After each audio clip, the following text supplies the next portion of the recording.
Magandang hapon po sa ating lahat. Kasama po natin uli si Kuya Ariel. Ariel po ba? Yes po. Ayan po. Kasama po natin siya. Kumusta po bang buhay? Ito, kapares nga parang lang dati na kung walang konting paghahanap buhay, wala kang makakain, gano'n. Pero okay lang din naman kahit na sa araw-araw konti lang ang dumarating na biyaya. Si Kuya Ariel po kasi medyo malabo. Medyo talagang Malabo na po talaga. Malabo na po daw yung kanyang mata. Kaya unti-unti po siyang nabubulag, ganun ba? Opo. Ano po? Ano po bang niyan? Hindi niyo po pa pinakita sa mga public na Noon sa po, government? noon una po kung pina-check up to, sabi po ni Doktora Pacheco, ooperahin na daw po sana. Sabi ko po, Dok, hindi ko po kayang magpa-opera kasi nag-isa lang po ako sa buhay, hindi ko kayang magpangili, hindi ko kayang ipangilin yung mata ko kasi nga, siyempre magtatrabaho po ako, nagtatanim lang ako ng palay, gano'n. Paano opera ang gagawin ninyo sa akin kung gano'n po ang magiging sistema? Sabi po ni Doktora, sige, resetahan kita ng gamot. Sabi niya gano'n, 4 na pang patak. Pero gagamitin mo ito, sabi niya lahat para malusaw yung katarata mo. Sabi pa niya noon. So katarata po yung pinaka-sakit niyo po sa mata? Opo, katarata po talaga ito. So sabi po niya, sige, sabi niya, bilhin mo tong gamot na to. Kasi nga lang, wala naman po akong kakayanang mabili nga yung gamot. Magkano po ba yan? 580 po yata yung isa doon, 4. Ilang beses po? Basta po dire-diretso. Opo, ganun ang naging sistema po sinabi po ni Doktora Pacheco. No? Sa San Jose po yun. Kaya sabi ko nga sa kanya, Dok, pasensya na po, hindi ko magagawa ka ako ginagawa ninyo. Sabi, gusto mo na bang mabulag? Sabi niya, kung po pwede po, hindi pa po sana. Sabi ko, kasi nga po, marami pang nangangailangan ka ako sa akin. Sabi ko. Sabi niya, gawin mo ito, sabi niya.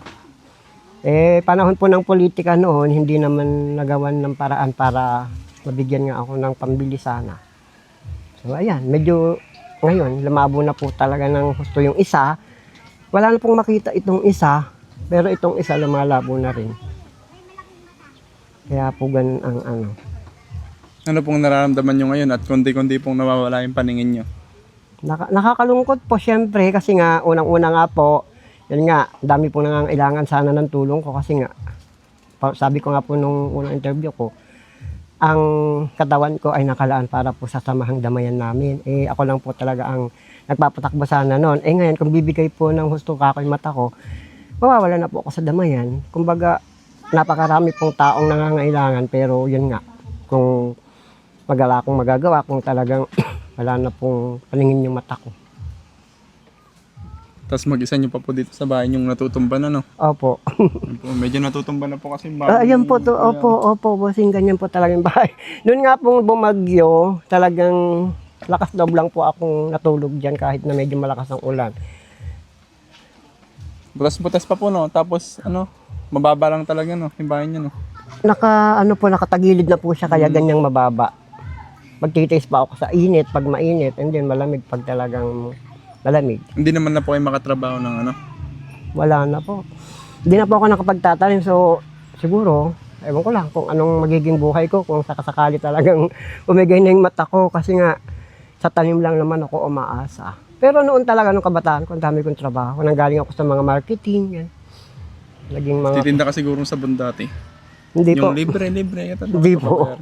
Hindi bossing. Ang tinitinda ko noon ay mga spare parts po ng TV. Kung saan po ako nakakarating noon na branches, Tarlac, Pangasinan, karating ko po yan noon nung medyo bata-bata pa po ako. Sa edad ko po kasi ngayon na ito, mag-57 na po ako sa May. Talagang parang... Ilan pa? 57. 57 na ba? Ay, ganito na lang po. Pwede po kayong humingi ng tulong po sa mga taong nakapanood po sa inyo. Baka may maawa po sa inyo. Sige po. Bigyan po tayo ng pangpagamot nyo para po hindi po kayo mabulag. Pwede pa rin humingi ng tulong. Sa mga nakakarinig po, sana po talaga tulungan niyo po ako kasi mahalaga po yung liwanag ng mga mata ko kung maibabalik. Kasi hindi lang po isa, dalawa, tatlo o ilan pong pamilya at tao po ang matutulungan ko pa in case na bumalik po yung liwanag ng mga mata ko. Kasi nga po, unang-una, nasa Purok po ako, nasa Saman po ako ng Damayan. So hindi ko po magagawang tumulong sa ibang tao kung ganito po talaga kalabo yung mata ko. Sa pagko-collection po kasi minsan pag sumusumpong po yung pagdilim ng mata ko, nalalaglag na po ako sa kanal, hindi ko alam. Natatapakan ko na po yung kanal. Siyempre, baka po magkamali pa po ako, mabangag pa yung ulo ko dun sa pader. Lalo na po akong kaya sana po sa mga nakakarinig po sana nitong interview na to, kung saan man po talaga makarating to, tulungan niyo po ako para po sa pagbalik ng liwanag ng aking mga mata. Mata lang po talaga, wala na po akong ibang problema. Tsaka po yung bahay ko, ayan, matutuwad na. Hintay ko na lang po talaga siguro na matuwad, ganun. Kung halimbawa po talagang andyan po ako sa loob at tulog at medyo talaga lumakas ang hangin at natabunan na ako, dyan na ako malilibing. Ganun lang po ang sistema siguro ng buhay ko. Pero sana lang talaga, tulong at tulong po talagang kailangan ko sa mga mata ko. Kasi nga po, talagang mahirap pag talaga ang liwanag ng mga mata ko ang nawala. Po. Apo. Maraming salamat po. Sana matulungan po natin si Kuya Ariel para lumiwanag uli ang kanyang mata at masilayan ang mundo. Opo. Maraming salamat pa po. Hindi pa man po sa mga tutulong po sana para magbalik po yung liwanag ng mga mata ko. Kasi kailangan po talaga itong liwanag na to. Ito po, may pinabibigay po pala yung sponsor po. Nakita po yung video natin. Opo. Nagpaabot po. Malay po natin, sa susunod po, mabigyan po kayo ulit para po sa mata nyo. Opo. Sa tingin nyo po ba, Kuya Ariel, malaki po ba yung mga gastos sa mata nyo? Hindi ko po masasabi kasi nga po yung gamot, 580 po yata ang isa nun or higit pa yata. Hindi ko po kasi na Gamot lang siya. Doon po kasi, bossing, kailangan gamot, sabi niya. Pero, ewan ko lang kung kailangan natong kayo din or... Alam ko may may libre sa mga mata sa Kabanatuan. Libre, di ba? Meron po ata, pero siyempre, after mo sigurong maoperahan, ganon. O kaya, Ay, may opera yan? oo. Libre yan? Kaya lang, Hindi, yung, magpa-opera po kayo. yung mga gamot nga, bossing.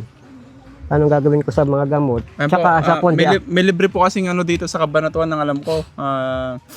Pagpapa-opera ng mga pugita, yung sa mata, ganon. Opo. Basta sa mata may libre doon Ang gagawin nyo lang po, pumunta po kayo doon, kuya. Try po namin kayong tulungan. Opo, sige po. Apo.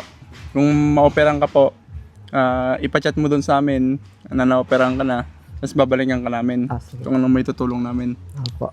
No, hindi po natutulog ng Diyos, baka matulungan po tayo, no? Opo. Pangsamantala po siguro kung halimbawa, titingnan ko po muna yung patak. Patak na. Yung gamot na Ay mo? niya. Po. Hindi po, basta po yung pampatak na binigay po ni Dr. Pacheco, baka sakaling madusaw pa po ito. Sige po, try nyo po, Apo. no? Kasi kung halimbawa operahan niyo ako, hindi naman ako makakapangilin. Paano gagawin ko sa buhay ko? Di ba bawal naman talagang maggagalaw pag talagang naoperaan ka. Oo. Bawal. Bawal pa manginan yun. Oo nga, bawal po lahat. Apoy, hangin, balikabok, o di Tubig. para na akong wala na akong silbing tao pag gano'n. Kaya kung halimbawa po may makatatanggap po akong tulong at may mga kusang loob na tutulong, susubukan ko po muna dun sa pangpatak para po makakilos pa po ako ng normal. Yan na lang po. Apo. Maraming salamat po. Thank you Apo. po sa nagbigay po ng tulong para kay Kuya Ariel. God bless Maraming you po. maraming salamat po. At sa mga God gusto pa pong bless. tumulong kasi nakita naman po natin yung kalagayan ni Kuya Ariel dito. Talagang kawawa po siya. Nag-iisa po sa buhay.